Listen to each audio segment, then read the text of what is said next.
agora, esta semana, nós temos aí o Dia Nacional de Combate ao Glaucoma. É no dia 26, tá? Esse dia ele alerta para uma doença nos olhos que é a segunda causa de cegueira no Brasil. Para a gente entender melhor esse contexto, não só a questão aqui do combate feito através da conscientização, mas principalmente entender características da doença, a gente precisa conversar com quem, obviamente, entende e muito mais do assunto, né? A gente vai falar com um especialista, a gente vai falar com um oftalmologista e o doutor Daniel Zanata, que gentilmente nos cede um espaço agora pela manhã. Doutor, bom dia, bem-vindo. Já vou logo lhe agradecendo, porque eu sei que o senhor tinha procedimentos cirúrgicos agora pela manhã também, mas reservou um espaço para conversar conosco aqui na Jovem Pan. E a gente fica muito contente por ter essa oportunidade de falar com o senhor, até porque nós estamos aí no dia 26, chegando hoje dia 24 já, né? E essa aí é uma das doenças que provoca, obviamente, cegueira, e a gente precisa olhar para um contexto humano também que nos causa preocupação, que é a criança. Isso não é só no adulto, né? Mas inicialmente explica pra gente como é que ocorre o glaucoma, doutor. Bom dia. Bom dia, Marcelo. Obrigado pelo convite. É sempre um prazer estar aqui podendo falar um pouquinho sobre saúde ocular e ainda mais sobre um tema tão importante, né, que é o glaucoma, que muitas vezes é uma doença silenciosa. A gente acaba não aparecendo sintomas durante o desenvolvimento da doença, e se a gente não tem um segmento adequado, essa doença ela pode acontecer apenas quando já está num estágio irreversível, né? Então, por isso a prevenção é tão importante. O glaucoma ele é caracterizado por uma degeneração do nervo ocular que normalmente as pessoas acreditam que é pelo aumento da pressão do olho, porém existem condições de pressão normal no olho que podem desencadear essa doença no nervo do olho.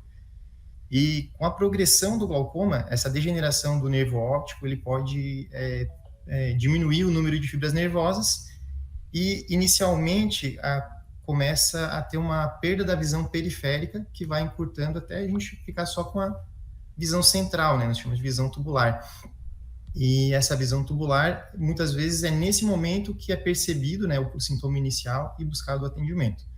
Porém, em outras condições, principalmente em crianças, né, e adultos jovens, a gente pode perceber os olhos vermelhos, que ficam, olhos irritados frequentemente, né, Sim. que tá sempre com o olho vermelho, sempre com o olho irritado, ou olhos que estão sempre lacrimejando, ou então hábito de piscar constantemente, dificuldade de se expor a ambientes mais iluminados também, até dificuldade de acompanhar objetos em movimento. Isso também pode ser algum dos sinais.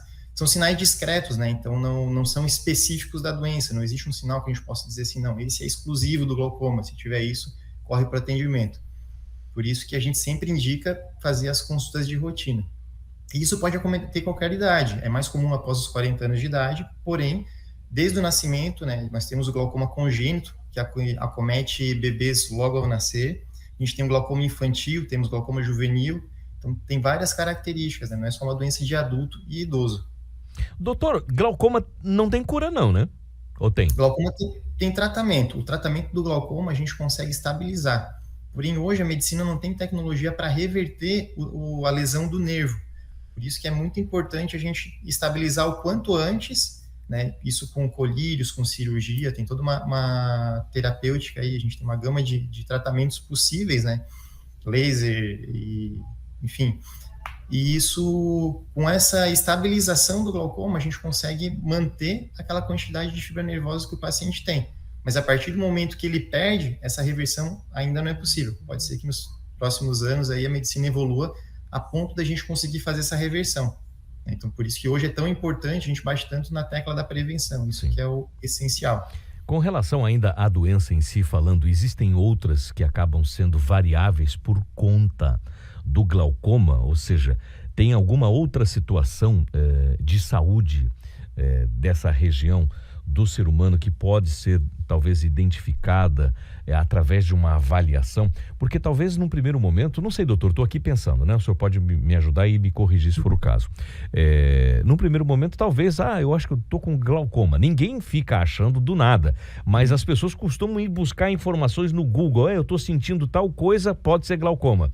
E às vezes não é isso, né? É importante que se passe por uma avaliação criteriosa sempre, né? Mas tem alguma outra doença que deriva do glaucoma, não? Não, o glaucoma, na verdade, Ele é específico. ele é específico, isso, né? Na Certo. verdade, tem condições que podem causar glaucoma, isso sim, como infecções oculares, né? Quando a gente tem alguns tipos de infecção ocular, esse próprio aumento da celularidade dentro do olho pode gerar uma condição que atrapalha a drenagem dos líquidos e o balanço da pressão ocular, né? Trauma ocular também, às vezes uma pancada muito forte no olho, de imediato pode fazer subir a pressão e gerar esse glaucoma agudo. Então, né, o glaucoma, como causa, é mais difícil, né? É mais comum ele ser consequência de alguma outra condição. São 11h42, 11h42, o oftalmologista Dr. Daniel Zanata aqui conversando com os ouvintes da Jovem Pan sobre essas questões do glaucoma. Doutor, a partir de qual idade a criança já deve começar a fazer uma avaliação, de quanto em quanto tempo também? Por quê? Porque a gente parte até do princípio aqui o seguinte, né? Bom, uma criança bem mais nova que não fala ainda, a gente precisa ter esses cuidados já desde muito cedo. Mas tem aquela criança que ainda não fala, que ela não sabe expressar exatamente o que ela está sentindo. Aí num momento desse, talvez a criança esteja desenvolvendo algo semelhante e o pai ou a mãe não percebem, né? Exatamente. Assim como também em algumas outras ocasiões os pacientes vêm com uma queixa, né? Tô com uma irritação no olho, acho que foi um cisco, e na própria avaliação a gente acaba derivando para esse diagnóstico, né?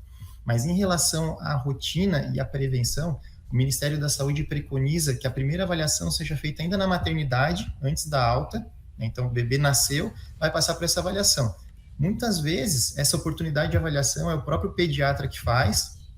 Quando ele identifica algum achado suspeito, ele já encaminha para o oftalmologista. Se tiver tudo bem, que é o teste do reflexo vermelho, né? A gente chama o teste do olhinho popularmente. Se tiver tudo bem nesse teste, a próxima avaliação ela deve ser feita antes dos 6 meses de idade, aí com o oftalmologista pediátrico. E após isso, a gente preconiza uma rotina de avaliação de 6 em 6 meses até os 2 anos de idade. Essa avaliação ela serve para a gente fazer o rastreio dos tumores intraoculares, né, como retinoblastoma, e após essa triagem, após os 2 anos de idade, aí passa a ser uma avaliação anual, e aí segue até a vida adulta. Doutor, no meio desse nosso bate-papo aqui, a gente chega também a inúmeras conclusões, mas uma delas que é fundamental e a gente precisa desmistificar. Ou seja, glaucoma não é doença, vou colocar entre aspas, de gente velha, de gente que atingiu uma certa idade, uma certa linha de tempo, já está com o corpo um pouco mais cansado, as células já não se renovam tanto, o organismo já não funciona tão de maneira dinâmica como em tempos anteriores, então não tem nada a ver com idade isso, né? Não tem.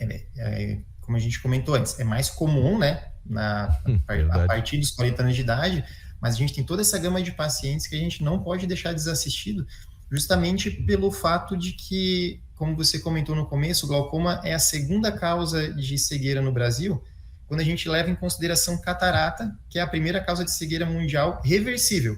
Mas se a gente tirar as causas de cegueira reversível, o glaucoma é a primeira causa mundial de cegueira irreversível. Então, e esse ponto do irreversível, né, que chama muito a atenção e faz a gente buscar tanto essa prevenção.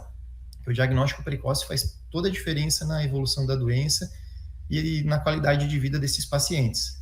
Doutor Zanata, para a gente fechar aqui, ninguém quer assustar ninguém, mas quando a gente fala de saúde, especificamente, e quando existem alguns alertas, é claro que o ouvinte precisa entender como alerta mesmo, porque ele precisa ter uma rotina de cuidado com a sua saúde em vários aspectos, mas a Organização Mundial da Saúde, aqui é que vem o que, num primeiro momento, assusta, mas como o senhor disse, não tem cura, mas tem tratamento. Até 2040, olha só, doutor, 111 milhões de pessoas no mundo inteirinho estarão com um problema sério se não fizerem o diagnóstico correto de glaucoma, e daqui a pouco essa turma toda pode começar a perder a visão por conta exatamente de uma falha ou outra na sua rotina de exames, de avaliações, né? Com certeza, a ideia não é assustar, é justamente chamar a atenção, né, que tem esse risco e lembrar sempre que prevenção é o melhor remédio, né? É muito mais barato a gente prevenir do que ter que tratar depois, né? E as consequências também são muito menos deletérias. Muito bem, sensibilidade então à luz, dor no olho, inchaço, vermelhidão nos olhos, lacrimejamento insistente, o piscar de olhos excessivo, aquela coisa que a gente percebe assim que a pessoa tem, assim. E eu conheço algumas pessoas muito próximas de mim, doutor, pra gente fechar aqui, e elas têm essa questão de estar o tempo todo assim, naquele pisca, pisca, pisca sem parar. E eu já cheguei a perguntar, inclusive, pra pessoa, né? Não vou citar o nome aqui, não vem o caso. Ela disse, não, isso aqui é um vício que eu tenho. Não é vício, não, é bom dar uma investigada, né? Não, mas pode ser. Não é, como eu disse antes, não são sintomas exclusivos de glaucoma, né? Eles Sim, são, mas eles podem trazer alguma informação aí, né? Sim, com certeza. É interessante ser visto pelo menos alguma vez por um especialista, justamente para dizer, não, beleza, é algo sério, não é nada a se preocupar, né? Aí a gente consegue ter essa informação, né? Não, realmente é um tique, é um hábito que eu tenho, mas é bom investigar, viu, doutor? Olha, exatamente. É bom investigar. 11h47, doutor Zanata, Daniel Zanata, oftalmologista aqui em Florianópolis, sempre muito gentil, atencioso. É sempre muito bom conversar com o senhor, bater um papo para a gente entender um pouco mais dessa sua rotina do dia a dia de oftalmologista, que está sempre encaminhando melhor para que a gente possa ter uma melhor visão no nosso caminho do dia a dia. Doutor, um abração, boa semana, viu? Muito obrigado. Valeu, tchau, tchau. Dia 26 agora, gente, Dia Nacional de Combate ao Glaucoma. Tá aí o alerta, então, para você. E não é doença, né, de pessoas com uma certa idade. A qualquer momento você pode estar com um problema relacionado a glaucoma e não sabe, né?